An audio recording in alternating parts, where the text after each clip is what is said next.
ప్రతిపక్ష వైఎస్ఆర్ పార్టీ కొనసాగిస్తున్న వెన్నుపోటుకు రెండేళ్లు కార్యక్రమంలో భాగంగా మాజీ మంత్రి డాక్టర్ సీదిరి అప్పలరాజు ఆధ్వర్యంలో సోమవారం నాడు శ్రీకాకుళం జిల్లా పలాసలో ప్రజా సమస్యలపై టౌన్ హాల్ సదస్సు అనే కార్యక్రమాన్ని నిర్వహించారు. పలాస నియోజకవర్గ ప్రముఖులతో ఏర్పాటు చేసిన ముఖాముఖి కార్యక్రమంలో వివిధ వర్గాలకు చెందిన నాయకులు, ప్రజలు పెద్ద ఎత్తున పాల్గొనగా కార్యక్రమంలో పలువురు సమస్యలపై మాట్లాడారు. నంద్యాల పట్టణంలో శానిటేషన్ వర్కర్లు ఆందోళనకు దిగారు. కాంట్రాక్టర్ భాస్కర్ నాయుడు తమను అన్యాయంగా విధుల నుంచి తొలగించారని మహిళా కార్మికులు ఆవేదన వ్యక్తం చేశారు. ఎన్నో సంవత్సరాలుగా శానిటేషన్ సేవలు అందిస్తున్న తమను ఎలాంటి ముందస్తు సమాచారం లేకుండా విధుల నుంచి తప్పించారని అన్నారు.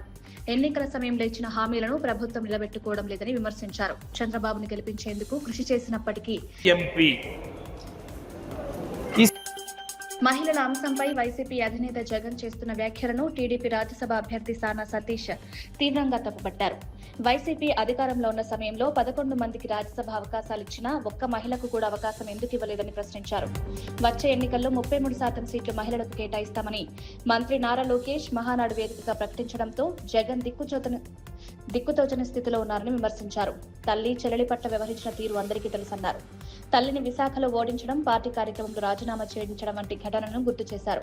తెలుగుదేశం పార్టీ జాతీయ వర్కింగ్ ప్రెసిడెంట్ మొన్న మహానాడులో కేంద్ర ప్రభుత్వం ఇచ్చినా ఇవ్వకపోయినా 33% మేము మహిళలకు రిజర్వేషన్ ఇస్తాం అని చెప్పి క్లియర్గా రాజకీయ రిజర్వేషన్ గురించి వ్యక్తపరిచినప్పుడు మీరు దాన్ని సపోర్ట్ చేయటం కాకుండా మీ ఆలోచన ఏంటో కూడా చెప్పలేని పొజిషన్లో మీరుండి ఇవాళ మహిళలకు రాజ్యసభ టికెట్ ఇవ్వలేదు అని చెప్పడం, ఏదో ఒక్కొక్కళ్ళ మీద ఒక రకంగా కామెంట్లు చేయటం మీ చేతకానితనానికి నిదర్శనంగా భావిస్తున్నాం. తెలుగుదేశం పార్టీ వర్కింగ్ ప్రెసిడెంట్ మా నాయకుడు లోకేష్ గారు 33% మహిళలకు రిజర్వేషన్. కేంద్ర మంత్రి కిషన్ రెడ్డి తెలంగాణ అభివృద్ధిని అడ్డుకుంటున్నారని TPCC general secretary Chenagani Dayakar ఆరోపించారు. ముఖ్యమంత్రి రేవంత్ రెడ్డిపై కక్ష సాధింపు ధోరణితో వ్యవహరిస్తూ రాష్ట్ర ప్రయోజనాలకు విఘాతం కల్పిస్తున్నారని మండిపడ్డారు. ఆర్ఆర్ఆర్ ప్రాజెక్టు, మెట్రో విస్తరణ, వడ్ల కొనుగోలు వంటి కీలక అంశాల్లో కేంద్ర ప్రభుత్వం నిర్లక్ష్యంగా వ్యవహరిస్తోందన్నారు. తెలంగాణ ప్రజల ఆకాంక్షలకు అనుగుణంగా నిధులు, అనుమతులు ఇవ్వడంలో కేంద్రం వెనుకంజ వేస్తోందని విమర్శించారు. రాష్ట్రానికి చెందిన బీజేపీ ఎంపీలు ప్రజల సమస్యలను సమర్థంగా ప్రస్తావించడంలో విఫలమయ్యారన్నారు. తెలంగాణ ప్రజలు మిమ్మల్ని 8 మంది ఎంపీలని కేంద్రానికి పంపితే తెలంగాణకు తీసుకొచ్చింది మీరు గుండు సున్నా.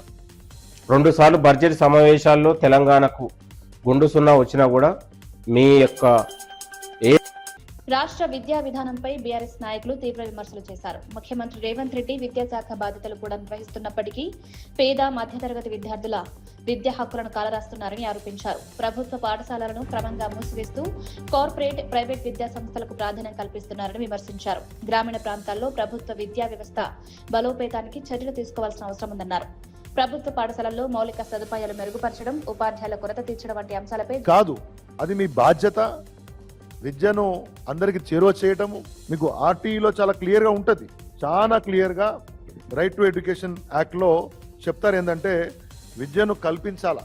ఎక్కడ కూడా ఎలిమెంటరీ ఎడ్యుకేషన్ కంప్లీట్ అయ్యే వరకు కూడా ఖర్చులతో సంబంధం లేకుండా మీరు దాన్ని నిర్వహించాలని చెప్తారు.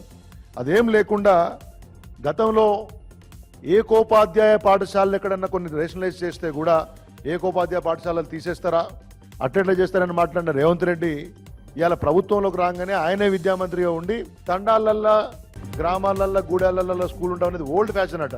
అది ఓల్డ్ ఫ్యాషన్ కాదు మిత్రమా, అది అవుట్డేటెడ్ ఫ్యాషన్ కాదు మిత్రమా. మీ ఆలోచనలు అవుట్డేటెడ్గా ఉన్నాయి. మీకు విద్యా వ్యవస్థ మీద కనీస అవగాహన లేదు, సమాజం పట్ల బాధ్యత లేదనే విషయాన్ని ఈ ప్రకటన.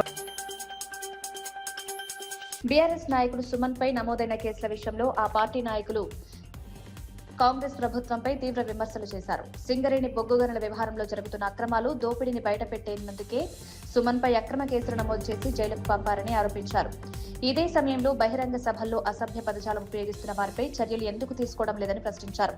ముఖ్యమంత్రి రేవంత్ రెడ్డి, కాంగ్రెస్ ఎమ్మెల్యేలపై కూడా చట్ట ప్రకారం కేసులు నమోదు చేయాలని డిమాండ్ చేశారు. రాష్ట్రంలో భారత రాజ్యాంగం ప్రకారం పాలన సాగడం లేదని, ప్రభుత్వ వ్యవహార శైలిపై ప్రజల్లో ఆందోళన పెరుగుతోందన్నారు. ఏది పడితే అది, ఎవరిని పడితే అది ముఖ్యమంత్రి కుర్చీలో కూర్చొని ఏది మాట్లాడినా అదేమో ప్రామాణికమైన భాష. సింగరేణి కాలనీస్ లో 1000 కోట్ల కుంభకోణాలు జరుగుతున్నాయి. అక్కడ ఉన్నట్టు కార్మికులకు అనేక రకాలైన కష్టాలు, నష్టాలు ఉన్నాయని చెప్పని సింగరేణి కాలనీస్ ను కాపాడుకోవాలనే ఉద్దేశంతో నాంపల్లి ఎగ్జిబిషన్ గ్రౌండ్ లో శైవ ప్రసాదం పంపిణీ కార్యక్రమం సందర్భంగా Toli Chowki detective inspector G Balaraj తన మానవతా దృక్పథాన్ని చాటుకున్నారు. భారీ సంఖ్యలో భక్తులు తరలివచ్చిన నేపథ్యంలో శాంతి భద్రతల పర్యవేక్షణలో నిమగ్నమైన ఆయన అక్కడ ఆకలితో ఉన్న పలువురికి పండ్లు పంపిణీ చేశారు. విధులు నిర్వహిస్తూనే సామాజిక బాధ్యతను గుర్తు చేసేలా ఆయన చేసిన ఈ సేవ స్థానికులను ఆకట్టుకుంది. పోలీసు విధులు కేవలం భద్రతకే పరిమితం కాకుండా మానవీయ విలువలను కూడా ప్రతిబింబించాలని ఆయన చర్య ద్వారా సందేశం వెళ్లిందని పలువురు చెప్పారు.